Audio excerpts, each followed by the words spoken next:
Mary Beth, and today we are on our way to work this morning. This is my first day at my very first travel assignment.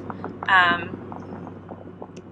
a little bit nervous about it, but it'll be okay. A lot of people asked how are we going to make money and how are we going to support ourselves as we travel the U.S. in our RV with our family. So for us, I'm an RN, so I will take travel nurse assignments and kind of stay with the weather and follow the weather and stay in the warmer climates in the winter, in the cooler climates in the summer, so like up north in the summer, and travel. I will work 13-week assignments, and our goal is to put back enough money during that assignment to be able to take a month or two off while we see some things and go to our next location. Today I'm starting my very first assignment. The way we chose to do this is we have a Ford F-350 dually truck that pulls our fifth wheel, our 41-foot fifth wheel for me and Steven and the 4 kids and the dog to live in. So we chose not to have another vehicle. So the reason Irma's in the car on our way to work this morning is Steven and her are taking me to work, and they'll drop me off and they'll come back and get me when I'm done today. I hope it all goes well. I hope that I make friends and we are just able to do well. We'll see.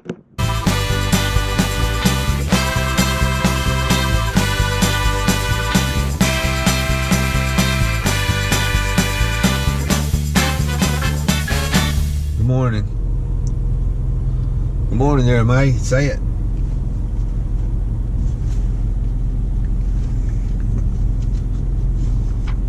No good morning for you. Huh? Why not? Who do you love the most?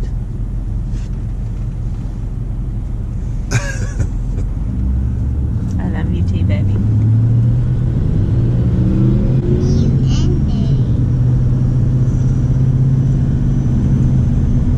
So I've now been working at the hospital that I'm at here in Arizona.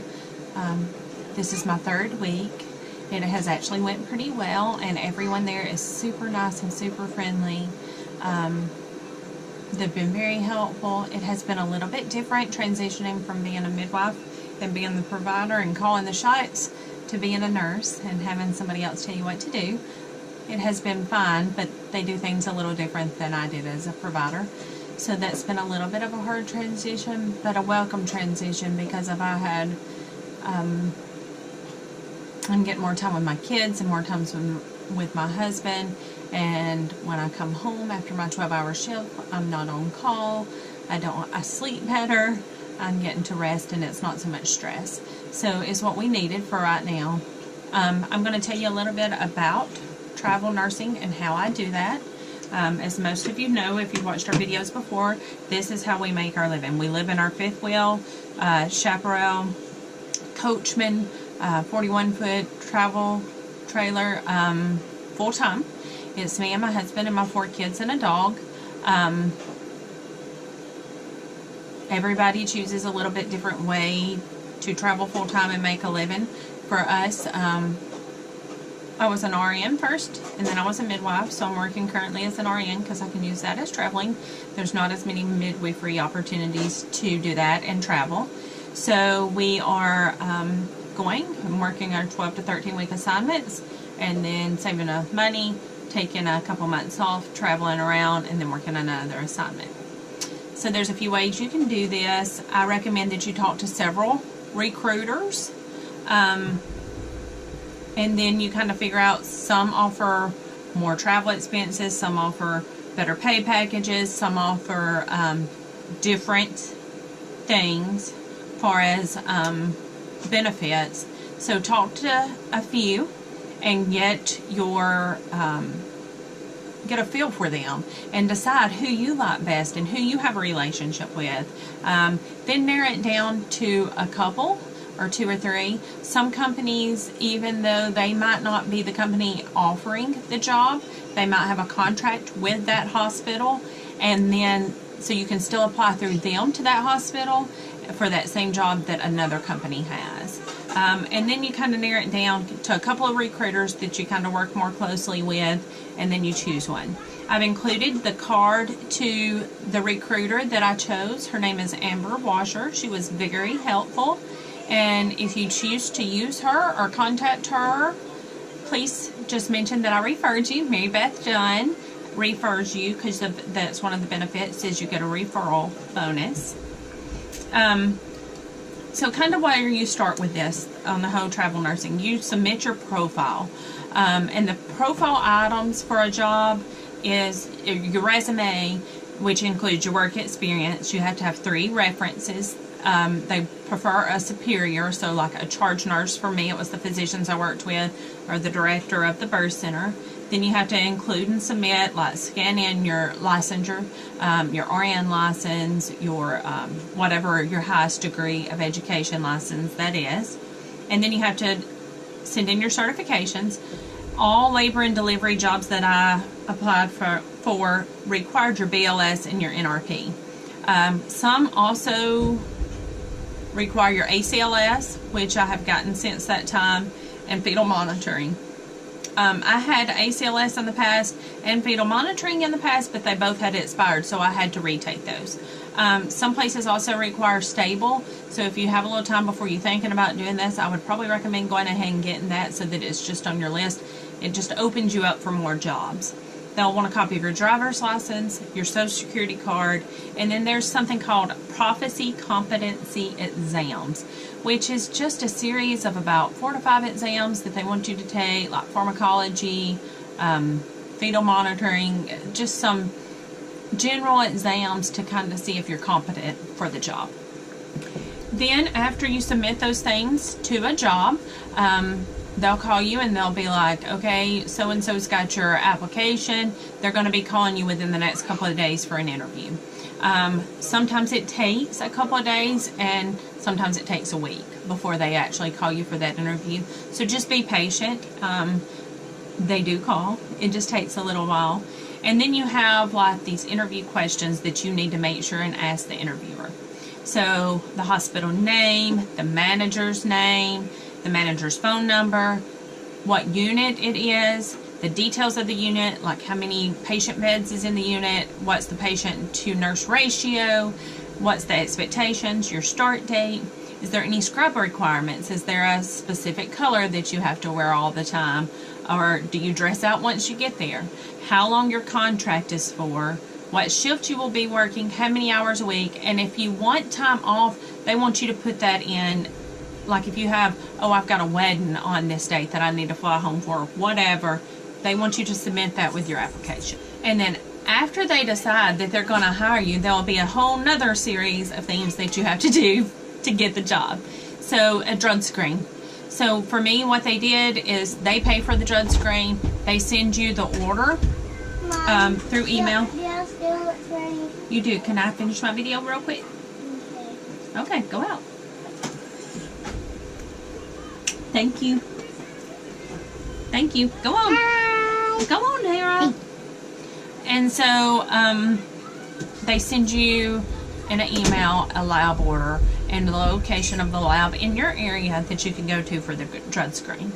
They want a physical exam or clearance within the past year.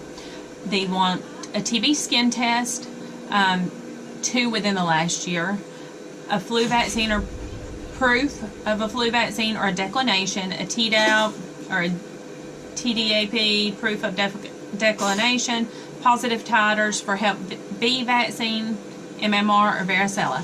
If you don't have the varicella vaccine, you can also do like a titer that you've actually had the illness before. They also want a recent fit test, like for a respirator, and a diploma of your highest level of education. So all of those things are also required. And then we'll talk a little bit about the benefits that are offered. So this varies from company to company and recruiter to recruiter. As I mentioned before, I used Advanced Travel Nursing and Amber was really good about helping me out. This specific company offers day one insurance, which includes medical, dental, and vision. Some require you to work there for 90 days before the insurance picks up. So if that's an important necessity to you, then you need to consider those things. Travel reimbursement, the companies that I spoke with offered anywhere from $250 to $500 reimbursement for travel.